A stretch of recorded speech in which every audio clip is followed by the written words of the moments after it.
we're actually not going to learn a pose. We are going to talk about apparently a super common issue that you all have. I did a quick quiz in my Instagram stories yesterday, just asking where people struggle feeling the most tight in their bodies, and 100% of the responses said hips. So let's talk about it, shall we? Tight hips can mean a lot of different things. It can really actually be sort of a weakness in the hamstrings, so we need to talk about strengthening the hamstrings.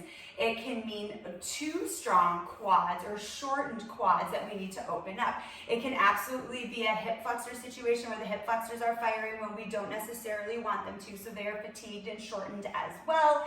It can be some low back stuff. So tight hips can be a variety of different things. So we're going to do 5 stretches that are going to address almost all of those things. So we are going to stretch the quads. We are going to help to release the hamstrings a bit.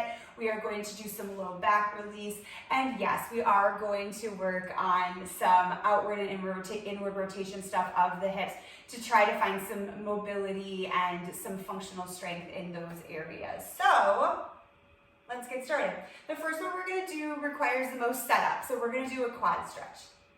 This might be one of the biggest impacts that I have found doing this stretch and helping me release tension in my hips. You're going to need like a wall, or I typically do this with my couch behind me, like when I'm watching TV at night, and either some sort of blanket or throw pillow or something for your knees to protect your knees.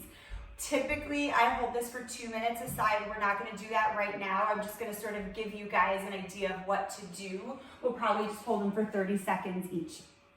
So I'm going to take my blanket or throw a pillow or whatever and just place it right by the wall. I'm going to take my right leg and bring it out in front of me and just try to keep my knee sort of like on top of my ankle. And then I'm going to bring my left knee onto the pillow and my left foot onto the wall behind me. From here, I'm going to sit up. So your hand can just rest on that thigh, or I tend to bring hands to hips just because I'm weird and that's what I do. Okay, so what we are not trying to do is sit the weight back and bring the hip or the booty to the heel. What I really want you to do is think about this pelvis. Let's start to draw that tailbone down or tuck the tailbone under, or think about bringing your floating ribs and your hip bone towards each other. So whatever cue helps you figure that out. I tend to just think of tucking the tailbone under and drawing my pubic bone forward. But again, I do really like that cue of bringing your floating ribs towards your pelvis. So this helps to strengthen and lengthen the quad. Yes, hip flexor as well, but we're really focusing on the quad here. Keep tucking that tailbone under, and that's it. Everything else is just sort of relaxed.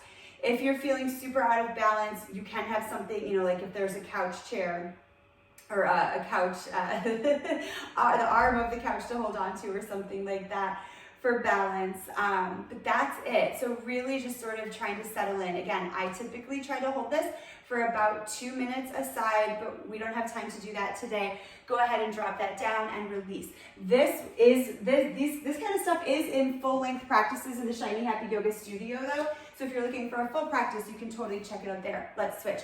Left leg is going to come out. My right knee is going to come onto that blanket. My foot is back behind me. Again, there's definitely space between my booty, as I fall over, my booty and the heel. All right, hip time. Tuck the tailbone under. Lengthen out through the low back. Think about those floating ribs and the hip bones coming in towards each other. Try to unclench your teeth and soften your jaw here. Again, really think about tucking the tailbone, lengthening it out, and then just breathing into the sensation of releasing and opening up through that quad. It is a stretch. This is obviously a passive stretch. None of these are mobility training. These are all passive stretches. So we want to hold them, like I said, for about 2 minutes and try to just breathe and soften. Alrighty, friends, that is our quad stretch. From here, we're going to just sit down on the ground, just sit down. We're going to do a seated, wide-legged forward fold. This is going to help release through the low back, release through the hamstrings, as well as stretch the inner thigh. So we're just going to extend those legs out as wide as you want. If you want to have the bottoms of your feet down on your mat and have a bend in the knees, if you need to do that, that's totally fine too. On an inhale, I want you to lengthen those. So try to reach your heart as far away from the belly button as possible. And then start to send your booty back. So send the booty back, send the booty back, send the booty back. Keep length in the heart. Try to keep the toes facing up towards the sky. You don't have to have a flex in them or anything, but try to keep the toes up. Keep sending the booty back, back, back, back, back. So that's it. And maybe you're able to come all the way down. Maybe just the forearms, maybe nothing. Maybe you're still up on the hands, that's fine. Keep sending the booty back or rolling the hips back.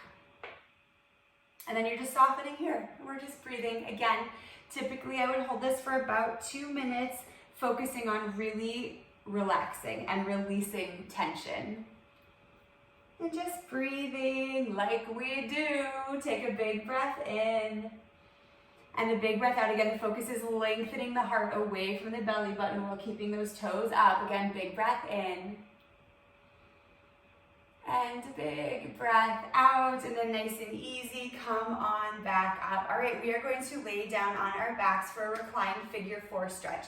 If you already know a recline figure 4 is not accessible to you, but you really want to get the awesomeness out of your figure 4 pose, you can totally do it upright and just place, for the first one, place your right shin on your left thigh and do your figure 4 like that. Otherwise, we're gonna lay down.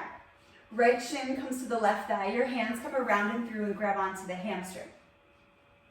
I like to think about having a flex in both of my feet. I like to use that right forearm to encourage the right knee wide, relaxing the shoulders here. When I first come into this pose, I do sort of rock side to side a little bit, just to suss out to any little tension there. You can stay still in your pose. What I like to do, I did say no mobility, but I do like to add it in here. On an inhale, I like to straighten out that left leg and then bring it in. We'll do that 3 more times. Straighten, exhale and release, strengthen, exhale and release, strengthen, exhale and release. Just 1 more, strengthen, exhale and release. Go ahead and release those hands, but to continue to cross your right leg over your left.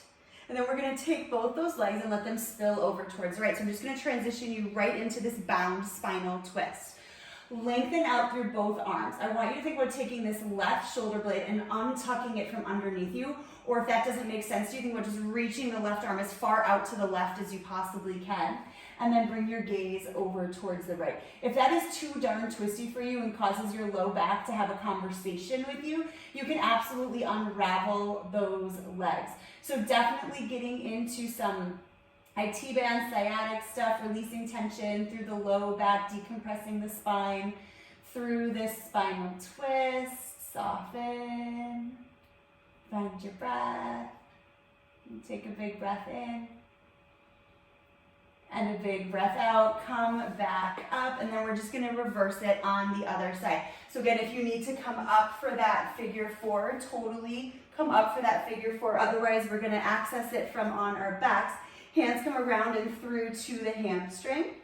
Flex both feet, relax the shoulders. Again, use that left elbow to encourage the thigh, not the knee, but that inner thigh wide. Working here on some external rotation here of the hip, and then again, I like to do those hamstring nerve pulses on an inhale. Straighten that leg, exhale and release. 3 more. Inhale, strengthen, exhale and release. 2 more. Inhale, lift it up. Exhale, actively pull that heel down. Inhale, lift. Exhale and release. Release the hands. Continue the cross of the legs so the knees are pretty much stacked one on top of the other, and let your knees spill over towards the right. Tee out your arms. Untuck that right shoulder blade from underneath you to broaden out the upper back, or just think about reaching that right arm as far to the right as you can. Bring your gaze to the left. Again, if that's too darn twisty for you, unravel the knees and let them just stack in a traditional spinal twist. And then soften everything and find your breath.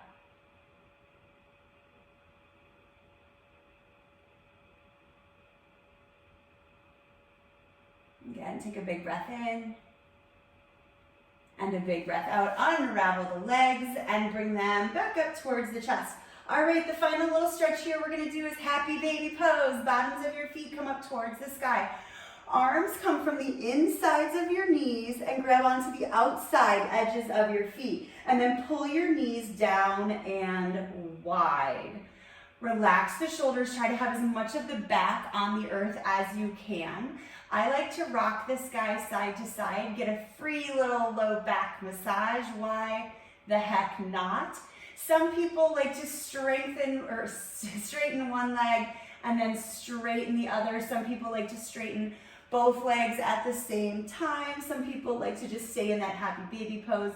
You can do whatever feels right for you. Again, really try to relax through the shoulders. Take a big breath in and a big breath out.